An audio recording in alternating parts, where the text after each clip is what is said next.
Good afternoon, everyone. It is my distinct pleasure to welcome you to Caroline Schimmel's exhibition, okay, I will do it myself, and the accompanying conference, Women's Voices from American Frontiers. My name is Constantia Constantinou, the very proud H. Carton Rogers III, Vice Provost and Director of Libraries of Penn Libraries.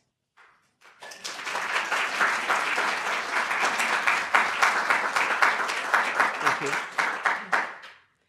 We have gathered here at the University of Pennsylvania to celebrate a collection, an exhibit, and the scholarship that tells the story of many women's experiences.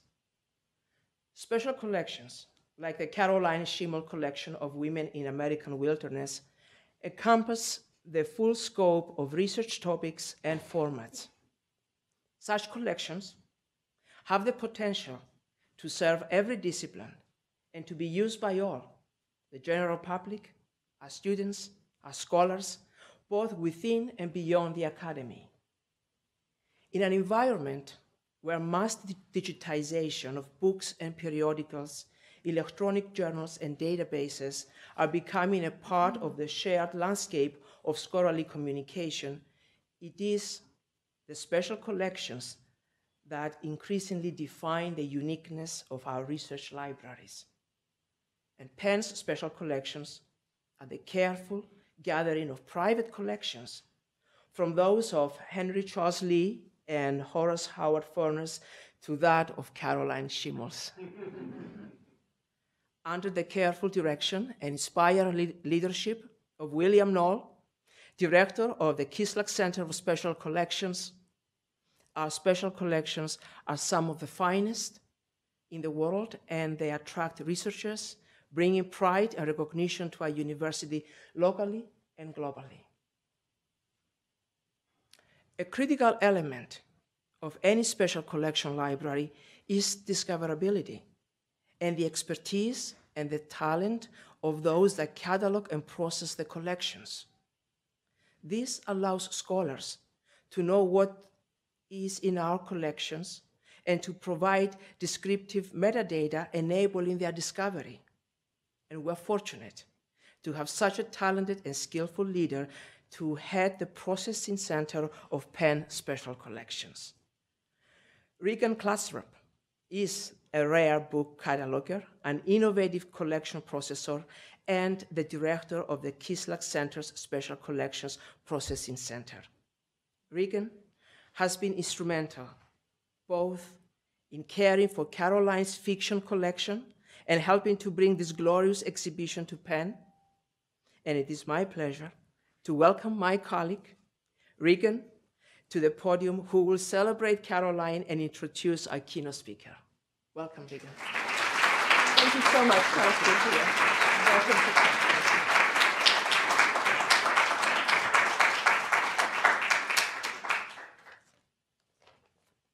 Thank you, Constantia. I'm thrilled to welcome all of you to the opening of Caroline Schimmel's exhibition, Okay, I'll Do It Myself. I am absolutely delighted you are here. My world changed. It opened up, broadened, when Caroline gave the fiction portion of her Women in the American Wilderness collection to Penn in 2014. I fell in love with her books the minute I opened the first box. For within it were not only Caroline's books, but also my memories. Memories of reading these books, some as a kid, late at night with a flashlight and chocolate bar in hand, others later in life with a glass of wine. Many of the books were formative in my life. I still remember the first time I read and cried over Julie of the Wolves, and the day I discovered Edna Ferber's Cimarron and was swept away by the Oklahoma land rush. Seeing Mildred Walker's novels brought me back to when my father gave one of them, Winter Wheat, to his mother, who, like the heroine of the book, had taught in a one-room schoolhouse during bitter Midwest winters.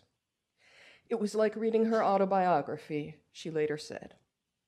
But also within the boxes were dozens, hundreds, then thousands of books I hadn't read but suddenly wanted to, and in fact, Caroline has often accused me of spending my workdays sitting in the stacks reading her books.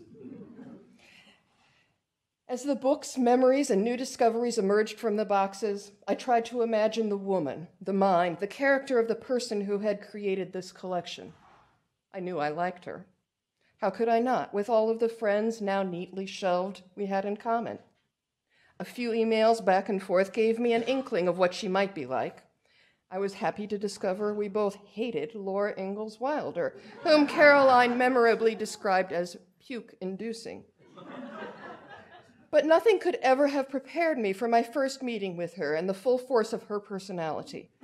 Like many of the women she collects, she is strong, highly intelligent, sometimes outspoken, determined, and resilient. She is also one of the kindest and most generous people I know. One thing she is not is a wilderness woman. No, as she frequently says, she collects but does not do wilderness. But for as much as she hates the mere thought of herself being in the wilderness, I have no doubt that were she to find herself there, she'd assemble a log cabin in a matter of days, complete with curtains at the windows and pictures on the walls, and be having friends over for a well-seasoned dinner not long after. Yeah. Once returned to the comforts of plumbing and electricity, she would then add herself to her database of women in the American wilderness. Caroline sometimes describes herself as a hunter-gatherer, not of food, but of books. One of my greatest joys is hunting for books with Caroline at book fairs and in bookstores.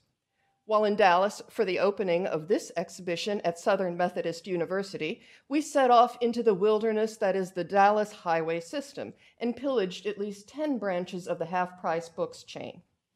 We bought so much that it all had to be shipped home. At book fairs, many of the dealers arrive with Caroline piles, books they have set aside for her.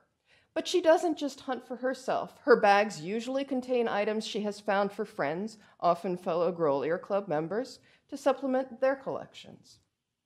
For Caroline, as I quickly learned, is both a magnet and a matchmaker for books and people. I have joked about the circle of her 200 closest friends, but it is true that her network of friends extends across continents and oceans. She attracts people, roots out their interests, and then introduces them to like-minded souls. Just this last weekend, she received an email from a PhD student asking to use her Louise Clapp archive.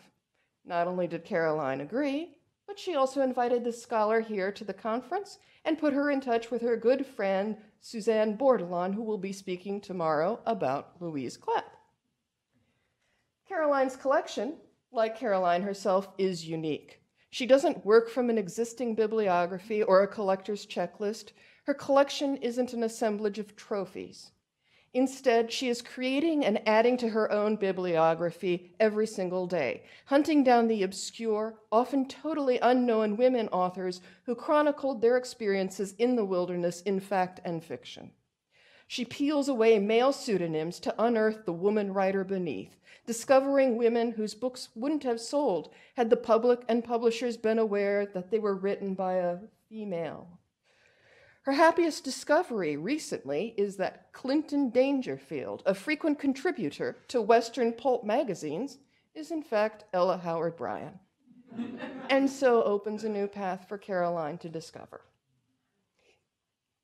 Caroline also remains firmly convinced that books by Anonymous are probably all by women. Her collection now contains well over 24,000 books, manuscripts, and other items, 6,000 of them here at Penn, but an astounding 18,000 nonfiction works in her Manhattan apartment. Her database records all of these, but also another 30,000 or so books she doesn't have, yet. I want to thank Caroline again for giving her fiction collection to Penn, for agreeing to bring this amazing exhibition to the Kislak Center on its way home to New York, for continuing to be part of our lives at Penn, and for her dear friendship. Before introducing tonight's keynote speaker, I'd like to thank a few of the people who were instrumental in making the exhibition, tonight's reception, and tomorrow's conference happen.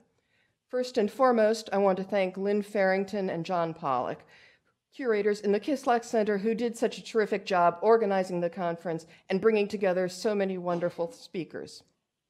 Andrea Gottschalk,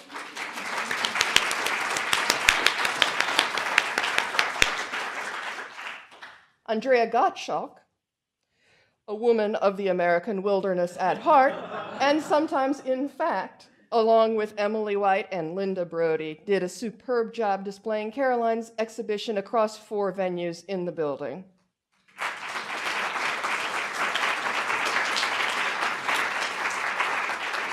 Sarah Rydell and her team in conservation performed the indispensable work of building mounts, framing, and strapping books.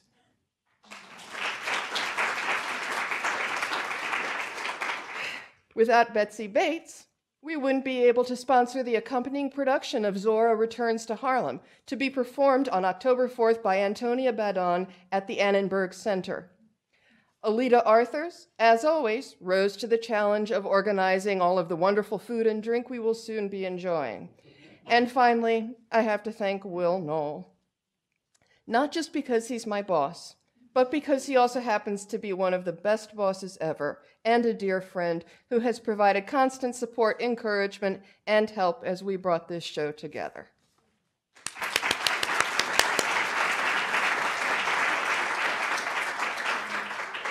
And now I'd like to introduce our keynote speaker tonight. Laurel Thatcher Ulrich is the 300th anniversary university professor emerita in the Department of History at Harvard University and winner of numerous awards and honors, including the Arthur M. Schlesinger Jr. Award from the Society of American Historians. She has recently moved to Philadelphia after teaching at Harvard since 1995. Professor Ulrich's first book, Good Wives, Image and Reality in the Lives of Women in Northern New England, 1650 to 1750, published in 1982, remains standard reading for early American historians. Many of you will know A Midwife's Tale, the life of Martha Ballard, based on her diary, 1785 to 1812, published in 1990. A Midwife's Tale received numerous major awards, including the 1991 Pulitzer Prize for History of the United States. A Midwife's Tale introduced a generation of readers to the excitement of history and to the remarkable discoveries to be made in archives. The book was turned into a film for PBS's American Experience series, and it is the basis of an early pioneering web project to introduce sources and research online called dohistory.org. One of the sources of Professor Ulrich's fame, in addition to these successes, is a quote that she authored. In a 1976 scholarly article about little-studied Puritan funeral services, Ulrich included the phrase, "Well-behaved women seldom make history," a sentiment frequently echoed in Caroline Schimmel's exhibition. Professor Ulrich also uses this phrase as the title for a 2007 study of women's literature and history that ranges from medieval Europe to modernity. In 2017, she published A House Full of Females, Plural Marriage and Women's Rights in Early Mormonism, 1835 to 1870. This study of early Mormon women is a source that Caroline cites more than once in her exhibition catalog. Before turning the podium over to Professor Ulrich, and because it's appropriate for the theme of this exhibition and conference, I thought I'd share a bit of personal history from her Harvard website. Laurel Thatcher Ulrich is known for her books on early New England, but she is not a native of the region. She grew up among the potato farms and sagebrush of eastern Idaho in a town that was on the main highway to Yosemite National Park. On clear days, which were common, you could see the Grand Tetons in the distance. Her Western upbringing accounts for her Rocky Mountain accent and for her fascination with the way New England history came to dominate national culture. She remembers in second grade sitting cross-legged in a pseudo-Indian costume, reciting lines from Longfellow's Hiawatha, and she remembers driving through the lava-filled moonscape of southern Idaho, singing "Over the River and Through the Woods to Grandmother's House We Go." Professor Ulrich, it is a true honor to welcome you here tonight.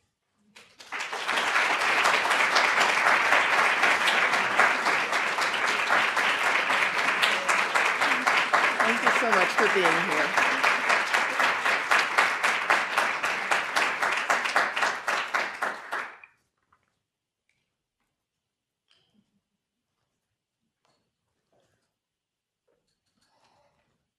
Thank you. I'm really thrilled to be here. I'm happy to be a new resident of the Philadelphia area and to have, I think this is it's not my first experience talking to Penn faculty and students informally, but I think this is the first time I've spoken in a Penn facility, and I'm thrilled to be in this library and also as an early Americanist, standing in front of the Rittenhouse Orrery, which I remember my son and daughter-in-law taking me to one very wonderful day when we were touring the campus.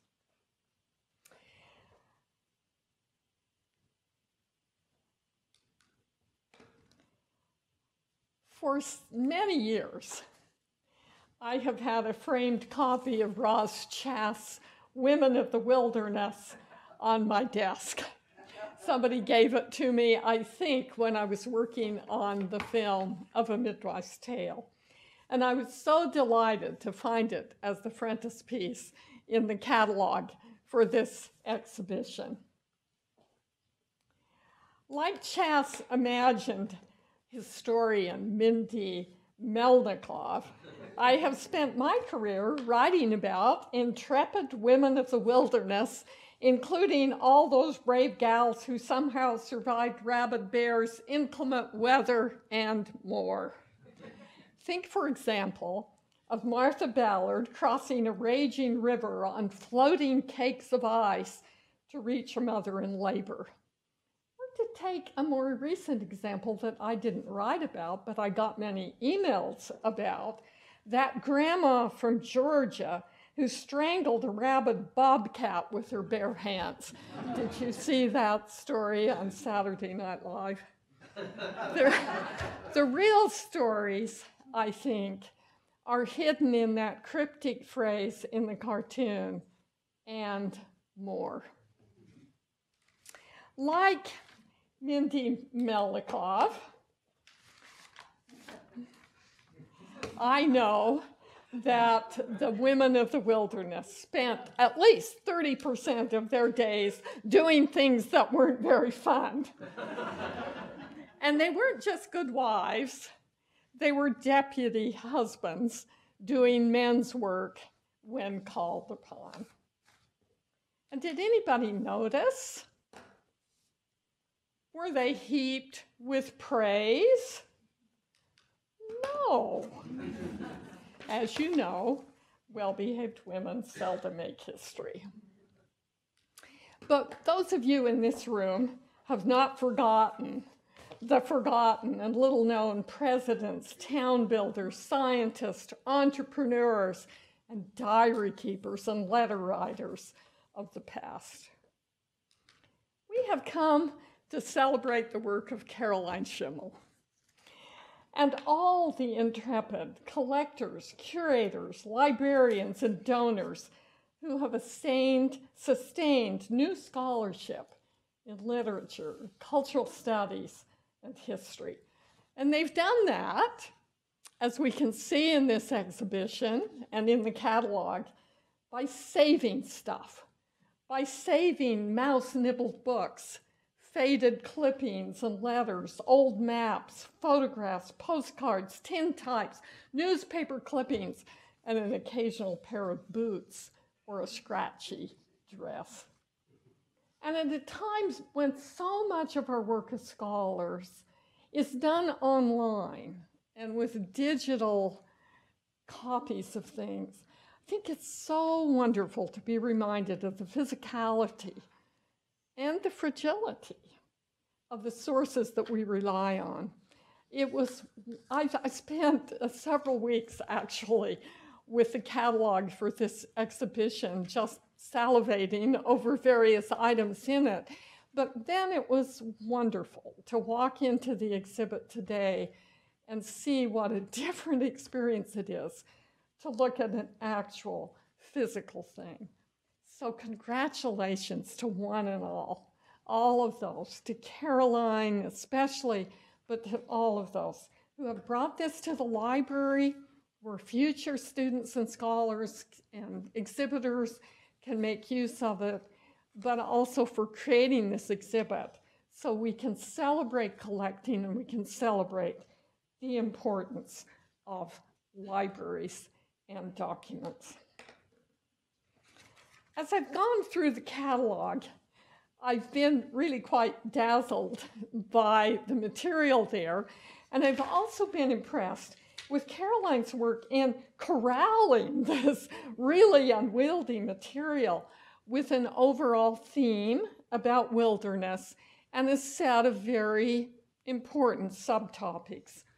But I have to confess, and I was quite relieved when I heard her talk earlier this afternoon about not being very systematic.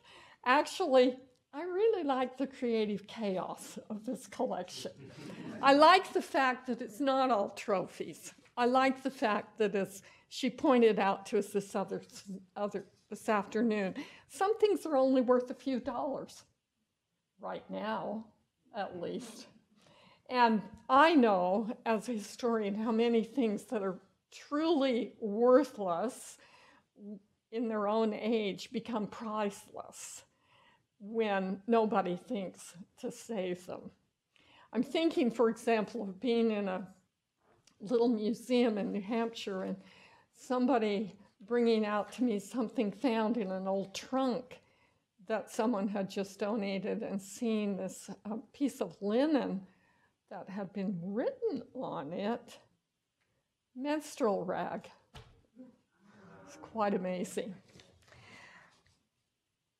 So what I'd like to do to sort of illustrate the importance of a kind of chaotic way of looking at things. That is, not necessarily going at something in terms of a topic or a particular theme, but trying to look at things that may not seem that they really go together. I mean, I'd like to illustrate that point with a brief exploration of 3 texts that I found in the catalog that had special resonance for me.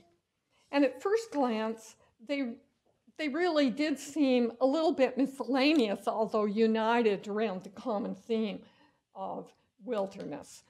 So Elizabeth Meader Hanson's An Account of the Remarkable Captivity of Elizabeth Hanson, Her 4 Children and Servant Maid, it's published in London, 1760, is in the corner in that part of the exhibit back there. And it is a captivity narrative, and adds told story set in the Abenaki borderland between northern New England and French Canada in 1724. In contrast, Briea Sybilla Marion's lavishly illustrated study of insects in the Dutch colony of Suriname is a landmark in European cultural history, and it's this large, amazingly illustrated book down on, I think, the first floor. Ann Eliza Webb's letter is framed in this gallery back there, all the little pieces of it put together so you can see that it was written on stationery taken on a riverboat. And it is, Webb was an estranged wife of Brigham Young, and she is writing letter to an anti-Mormon activist. Different women, different years, different places, different kinds of documents, and seemingly different themes. Yet despite marked differences among them, the 3 stories overlap in curious ways as we look at them more closely. Each in its own way challenges static notions of female power. And all 3 disrupt the notion of the Americas as a place apart. In a way, they challenge the concept of wilderness. These are global stories with continuing resonance today. They are stories that I tried to categorize in a few words, and I came up with different ones. But let's try captivity, curiosity, and kinship. So Hanson's 1760 narrative was published in London. And as she notes in the catalog, there were multiple editions of this narrative, which dates back to the 1774 conflict in which Hanson was taken captive. And the first account was taken down just a couple of years later in her home in Dover, New Hampshire, and the first edition of the narrative published in Philadelphia in 1728. So what's it doing in London in 1760? Well, in that year, the river pathways that Elizabeth Hanson and her captors followed into Canada were very much in the news. England and France and their allies were engaged in what Americans call the French and Indian War, known elsewhere as the 7 Years' War, or the Great War for Empire, a world-shaking conflict that reshaped the map of the Americas, and one of its outcomes really was the American Revolution. I first encountered a microphone copy of the original 1728 edition when I was working on the dissertation that became my first book, Good Wives, which was a study of women in northern New England in the 17th and early 18th century.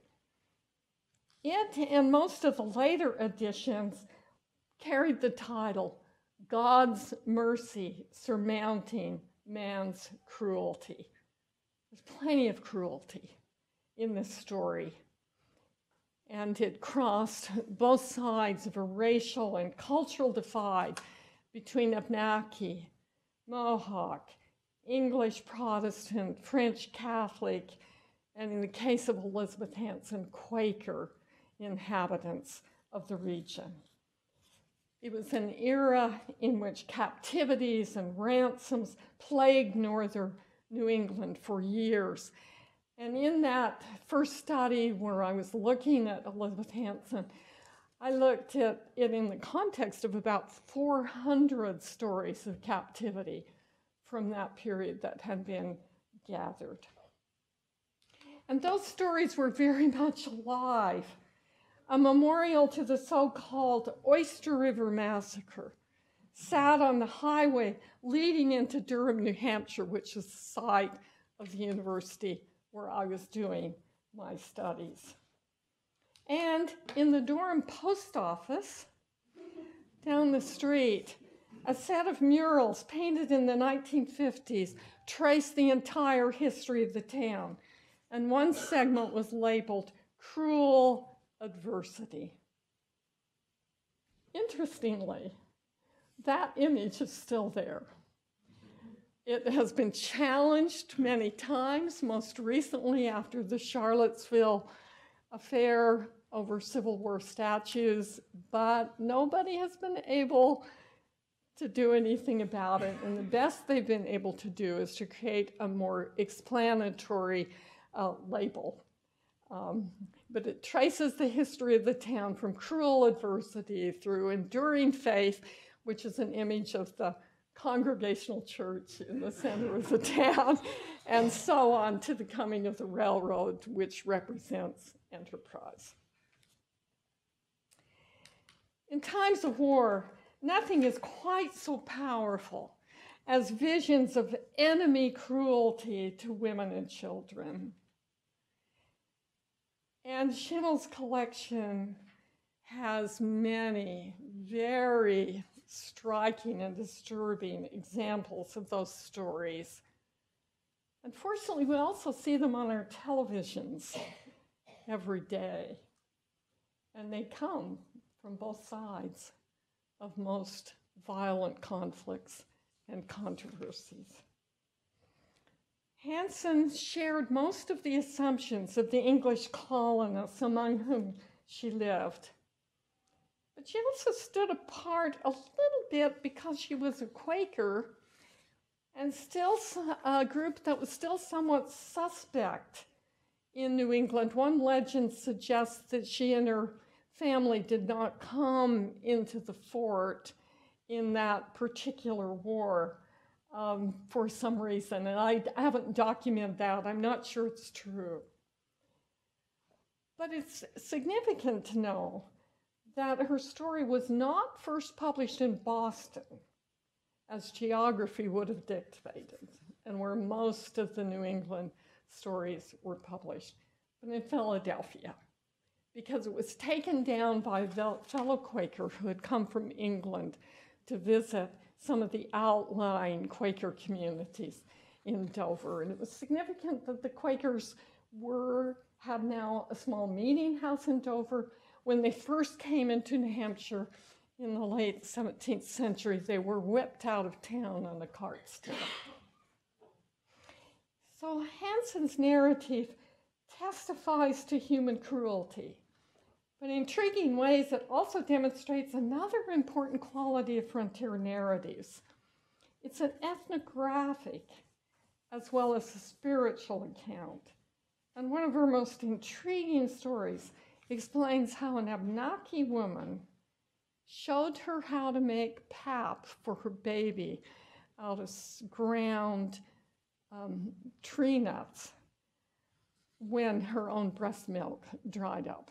She was taken captive with a baby who was only a few weeks old. And that baby miraculously survived 26 days journey into Canada.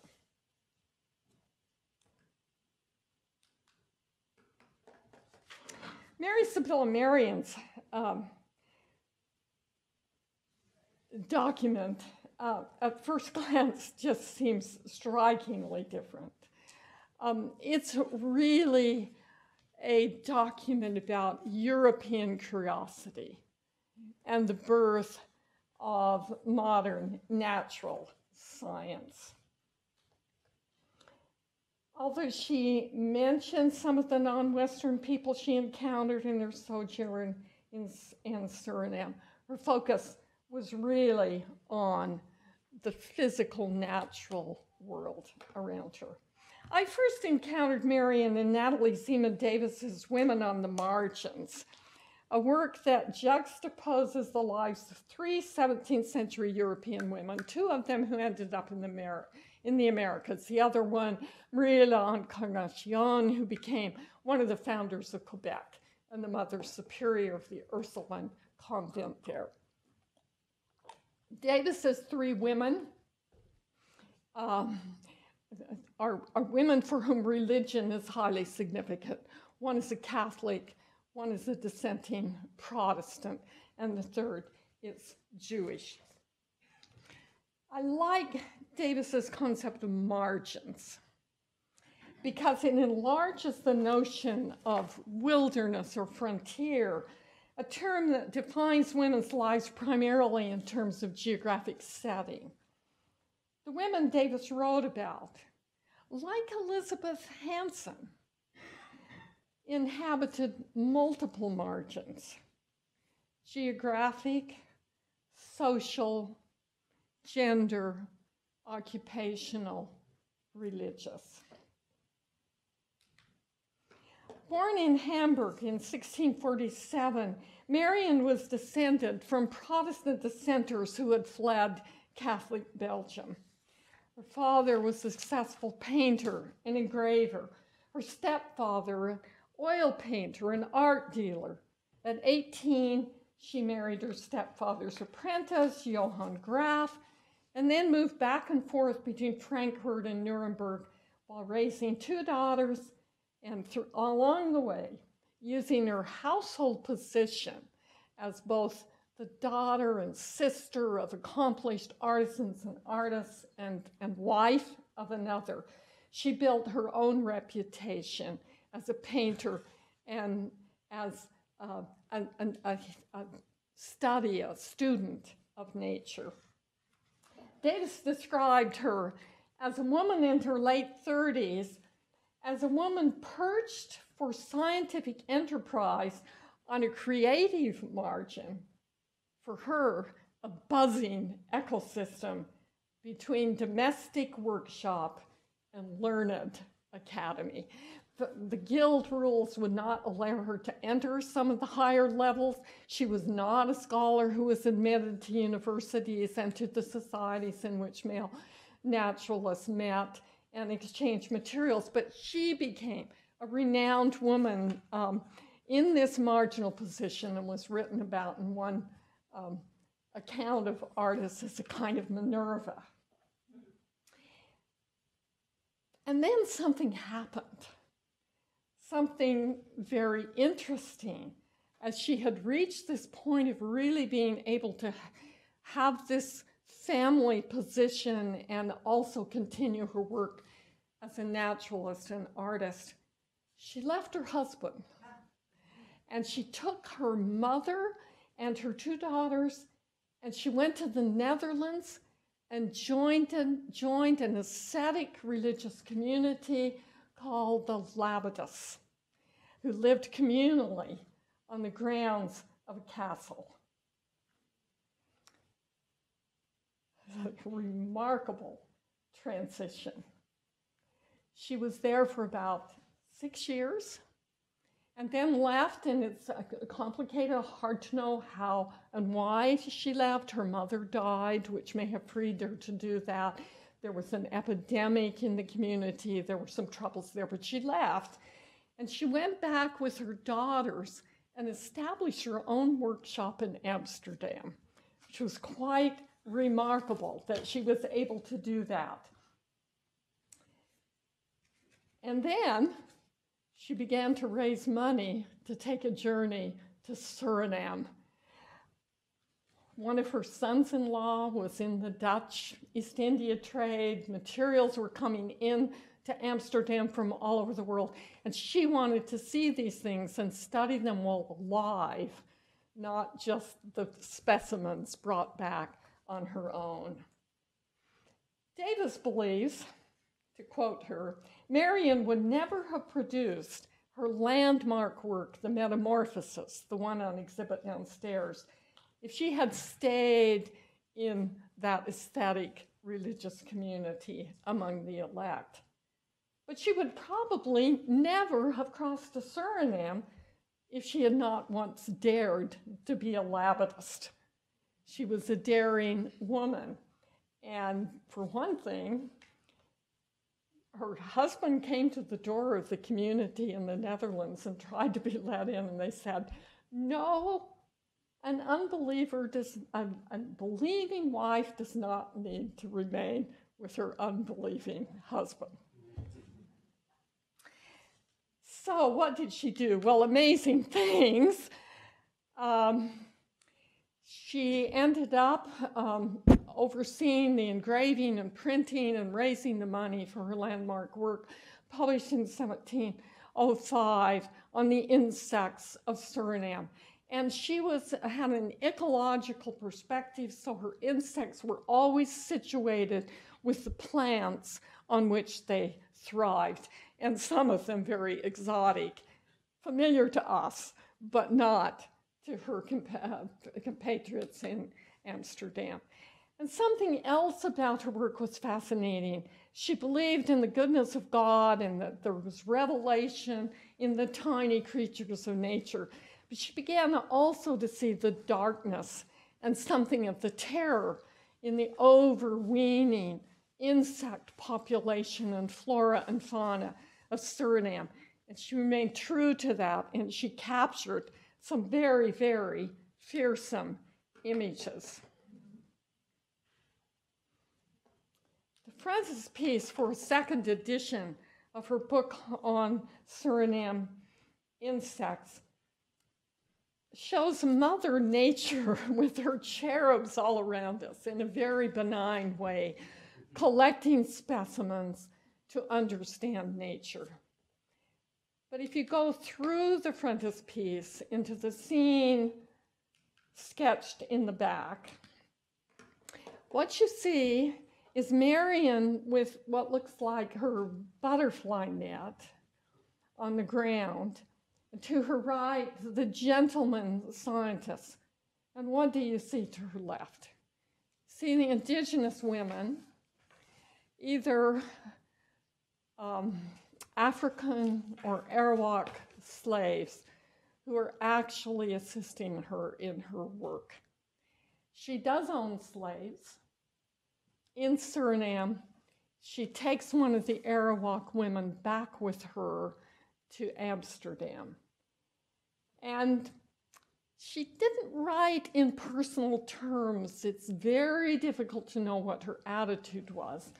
Small comments in her scientific writing, she believed that the Dutch were very foolish to remain committed to sugar, terrifying production involving deep engagement with the Atlantic slave trade. And she thought people should be kinder to their slaves than they were. But as far as we know, she never challenged the concept of the slave trade, and she did participate in the sense of having enslaved assistants. And so I think in talking about Marion, we cannot create a romantic vision of a woman who transcended all of the prejudice and concerns of her time. And we also have to confront that the wealth which allowed her scientific enterprise was sustained by European commerce, and that commerce rested upon slavery.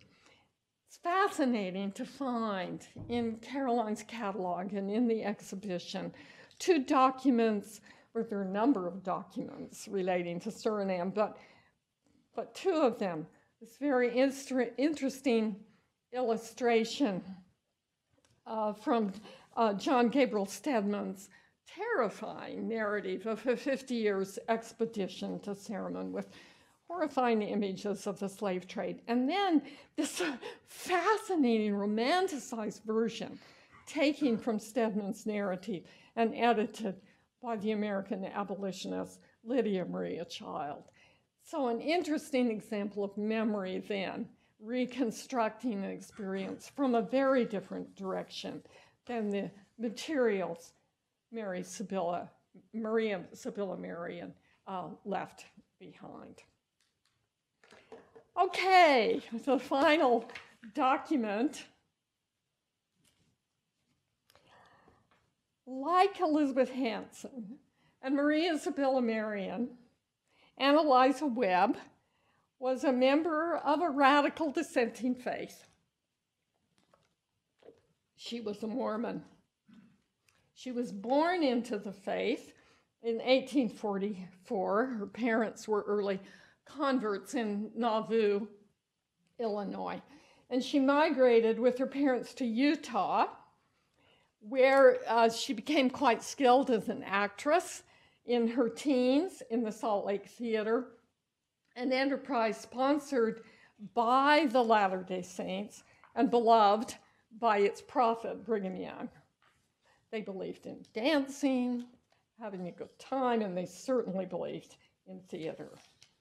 In 1863, Ann Eliza married a fellow actor named James Dee.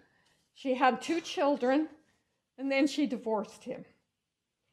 And it's important to note that Utah Territory had extraordinary liberal divorce laws. This is little known. And those go back to the early years of settlement when the territory was totally controlled by the early Mormon settlers who passed what was a number of items of legislation, one of which was marriage was to be controlled by the church.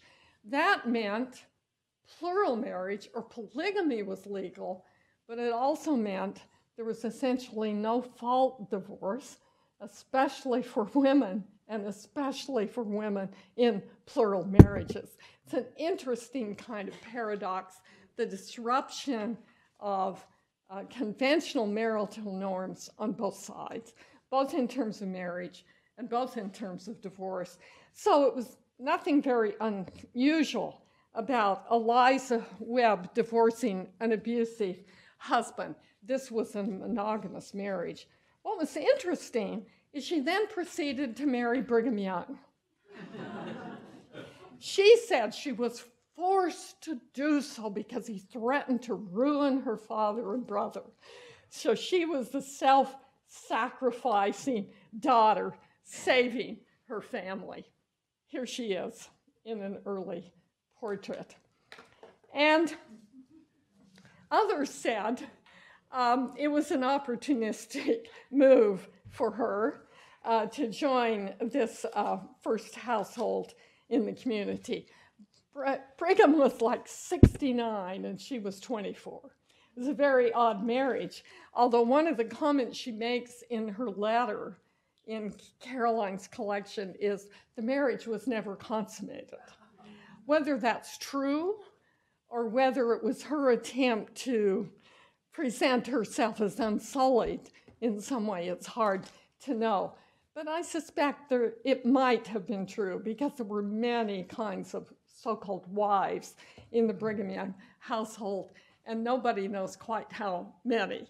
Some of them were actual wives, and some of them were co-residents of this very unusual, very female-focused household.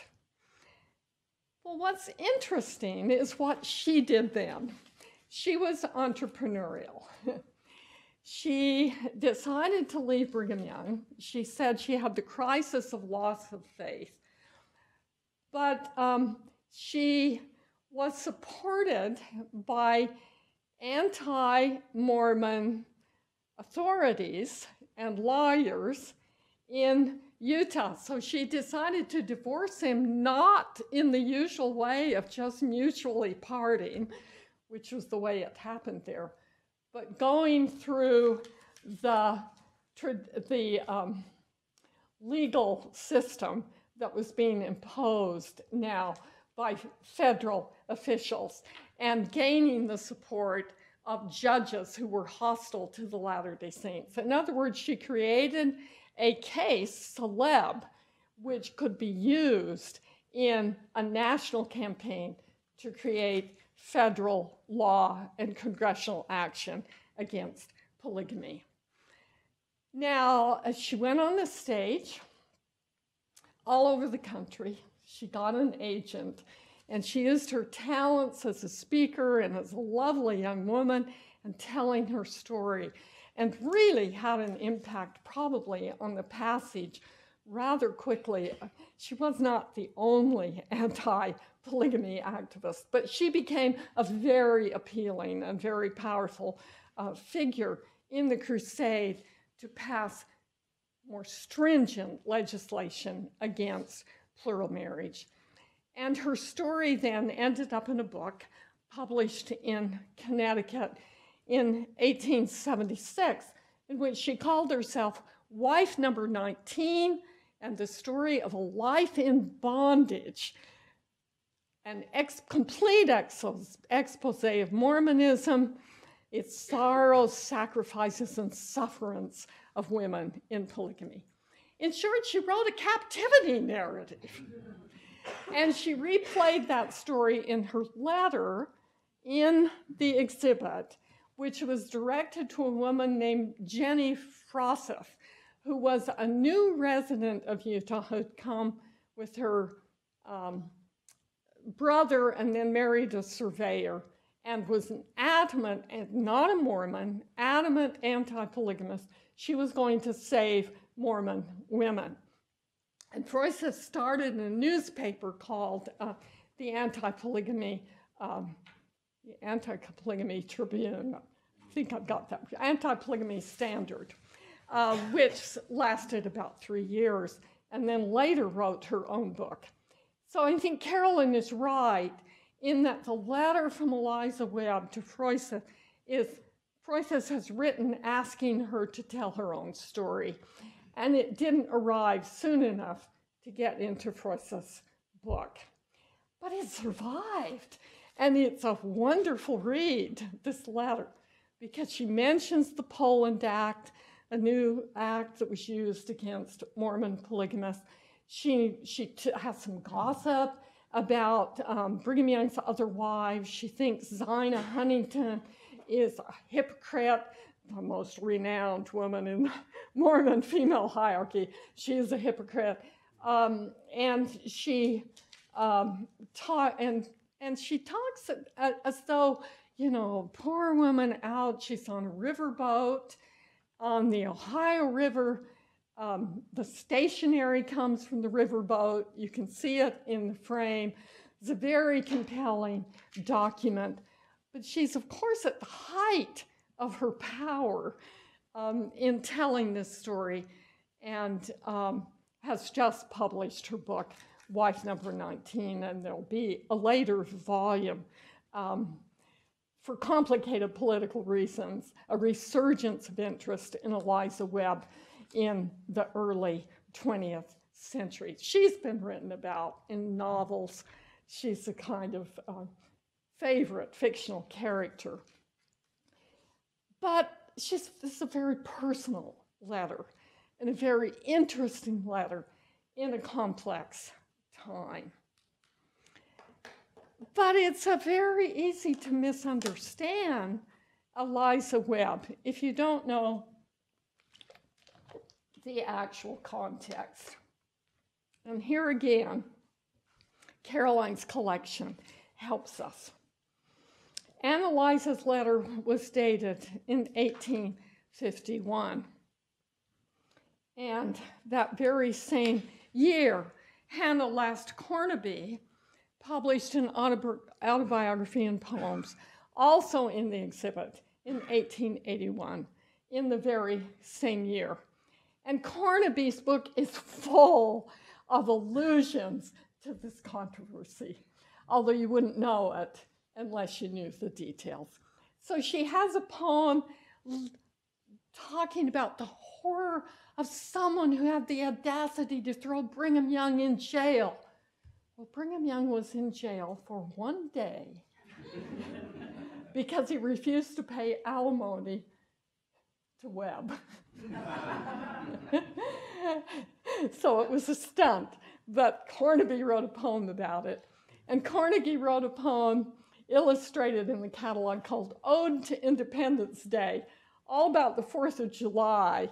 What a wonderful day it used to be.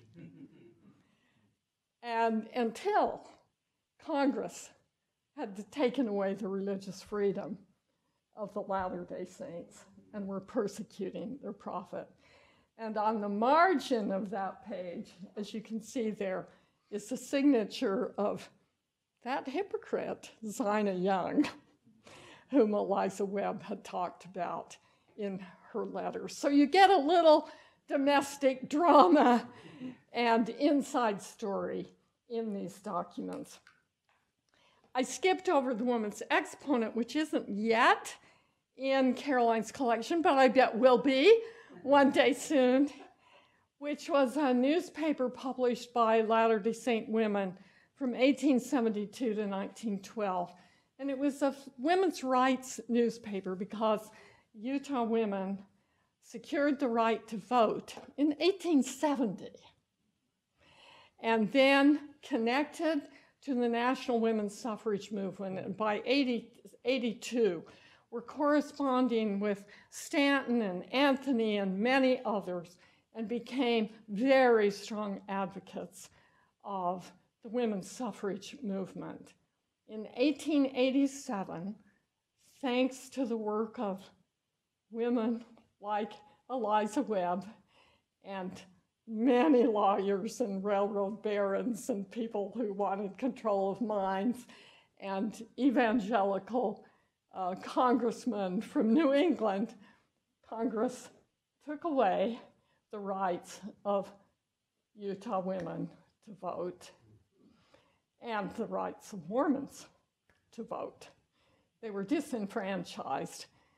And when finally they claimed to have eliminated polygamy and were able to get statehood in 1896.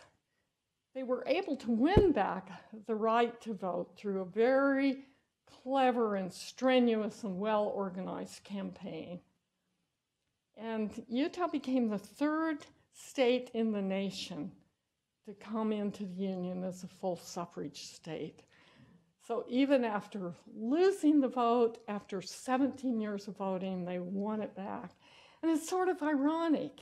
These are supposed to be women in bondage. Well, why? How can that be? So I'll just end by trying to tie things together. We've talked about conflict among races. We've talked about religious dissension. We've talked about curiosity and interest and geographic expansion.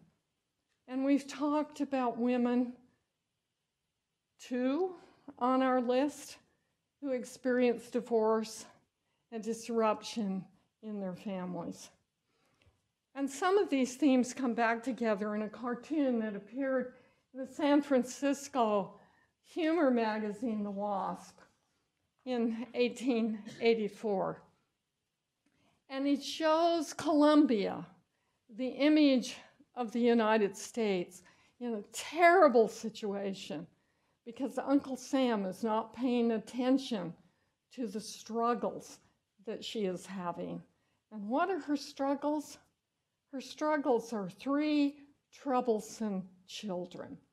And the 3 troublesome children that are about to destroy the United States and are focused on the American West are the Mormons, the little bearded child on her lap, the Chinese on the left side, and the American Indians.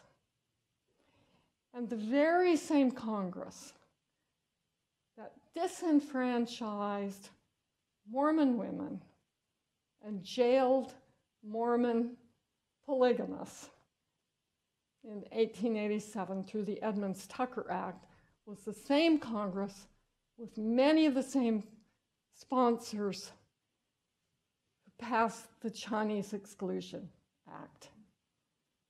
And within a couple of years, passed the Dawes Acts, eliminating tribal lands and breaking them up into private property. And there's rich scholarship on the ways in which the anti-polygamy crusade that focused on the Mormons in the late 19th century built upon an anti-polygamy crusade that had begun in the 16th century against Middle Eastern nations, Africans. It's there in Afraben's story about Orinoco in Suriname, Africa, Asia, and American Indians, all of whom had alternate kinship systems and prepared for the way for this crusade against, these strange people out in Utah who were experimenting with what they thought was an Old Testament form of marriage. So I hope I've convinced you that sometimes just going with chaos and bringing together things that apparently have no relationship, if you look closely enough, you can find connections. Thank you. Oh my God, that was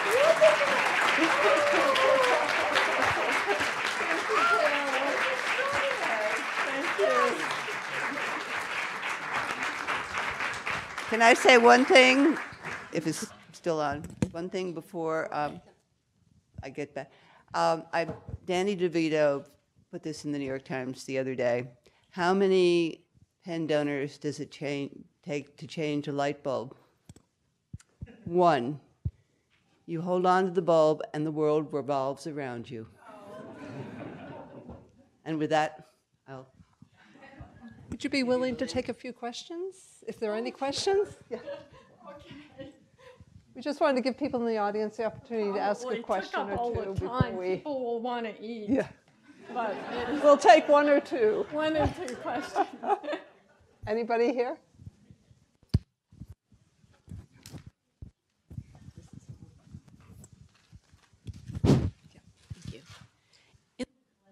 There is a map that was done by a man but was annotated by a woman, and that's why it's in the collection.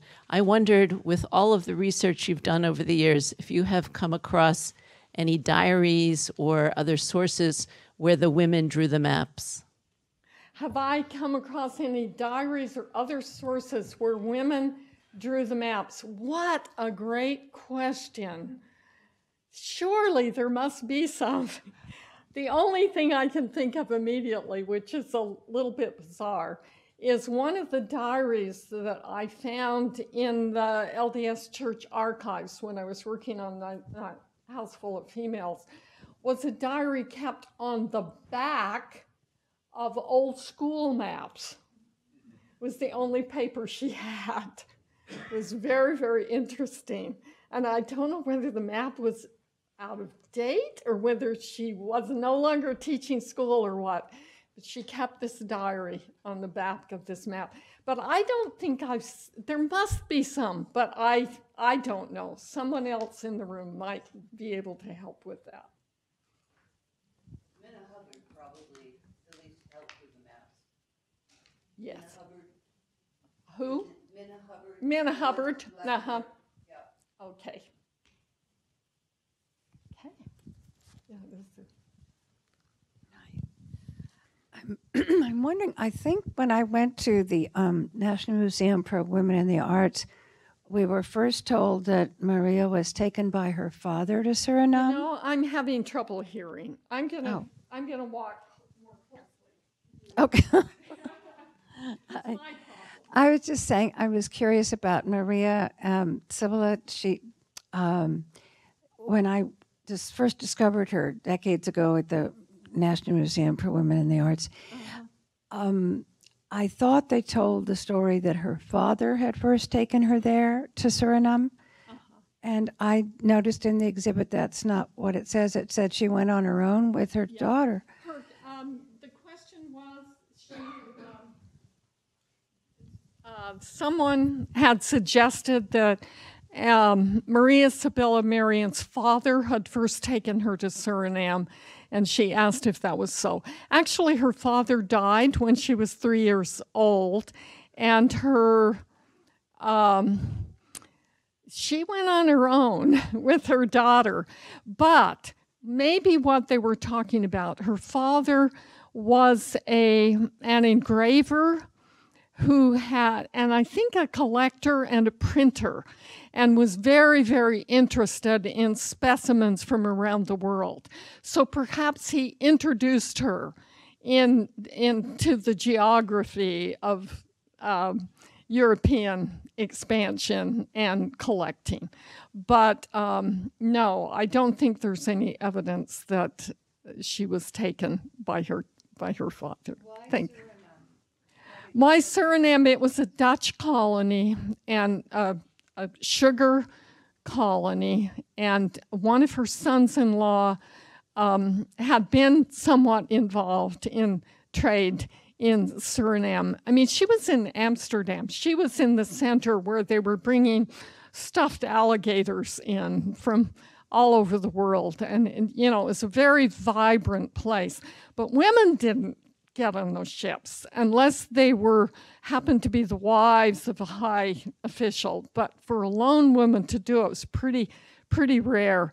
And her ability to reestablish her reputation after being part of that Labadus community is also interesting. I think she had managed to cultivate, because she came from a pretty distinguished family. They're not nobles, but they're high artisan with strong reputations in printing and engraving, and she somehow was able to swing it, make it happen. I think now we'll just thank Laurel and go forward to enjoy the reception.